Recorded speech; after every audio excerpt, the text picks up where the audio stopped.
বাঘ পেছন দিয়ে যা। বাঘ নবনীতা দেবসেনের লেখা। এক হলুদ রঙের বাঘের ছানাকে নিয়ে মা বাঘ ও বাবা বাঘ পাখিরালয়ে বাস করে।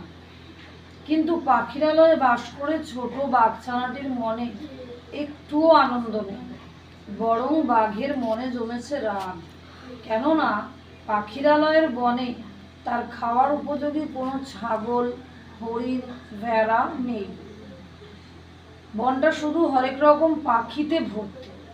তাই বাঘছানাটির মনে প্রচুর আফসোস। তার মনে হয়েছে কোনো ভদ্রশ্রেণীর বাঘ এরকম বনে থাকতে পারে না। বাঘছানাটি খিদে পেলে যতই তার ভয়ঙ্কর থাবা দিয়ে পাখি ধরতে যাক না কেন, পাখিদের সঙ্গে পাল্লা দেওয়া তার পক্ষে কখনোই সম্ভব হয় না। কারণ পাখি তার হালকা শরীর নিয়ে এক নিমিষে কিচিরমিচির শব্দে ডানা ঝাপটিয়ে আকাশে উড়ে যায়। বাঘছানা লাফালাফি করলেও পাখি কিছুতেই তার আয়ত্তে আসে না, শিকার ধরতে পারে না। তো শিকার ধরতে না পারার ফলে ছোট্ট বাঘ তখন খিদেতে কাবু হয়ে পড়ে। আর কোনো উপায় না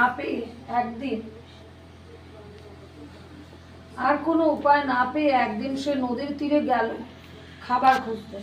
নদীর পাড়ে ছিল লাল পাওয়ালা কাঁকড়াদের বাস। বাঘছানা ভাবলো তার লম্বা থাবা দিয়ে যদি কাঁকড়া ছানাদের ধরা যায় তাহলে নিশ্চয়ই তার খিদে মিটবে। কিন্তু অবুঝ বাঘছানাটি জানা ছিল না যে কাঁকড়াদের ভয়ঙ্কর দাঁড়া থাকে। যখনই সে খাবারের লোভে কাঁকড়া ধরার জন্য গর্তের মধ্যে থাবা বাড়ালো, তখনই কাঁকড়া তার দাঁড়া দিয়ে বাঘছানাটার থাবা চিমটে ধরল। ছোট বাঘ তখন যন্ত্রণায় কাঁদতে লাগলো। সেই কান্না শুনে বাঘের মা বাবা নদীর ঘাটে ছুটে এলো। তার বড় বড় নখওয়ালা থাবা দিয়ে কাঁকড়াদের দাঁড়া তারা কেটে দিল। এরপর বেচারা বাঘছানা আর কোনো উপায় না পেয়ে খিদের জ্বালায় জল কাদায় গেল মাছ ধরতে। তখন মা বাঘছানার এই আচরণে ভীষণ লজ্জিত হয়ে পড়ল। কেননা বাঘের মতন ভয়ঙ্কর মাংসাশী প্রাণী কিনা শেষ অবধি মাছের মতো নিরীহ প্রাণী শিকার করে খাবার খাবে। এতে বাঘকুলের কাছে তাদের মানহানি হতে পারে।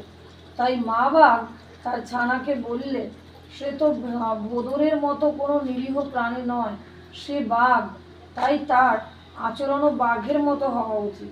কিন্তু বাঘছানার কাতর অবস্থা দেখে তার বাবা মা বড়ই দুঃখ পেল। তখন তারা ঠিক করলো আর পাখিরালয়ে থাকবে না, এমন জায়গায় যাবে যেখানে বাঘেদের উপযোগী খাদ্য মেলে। সেই খাদ্য থেকে বাঘেদের নতুন ঠিকানা হলো সজনে খোলা।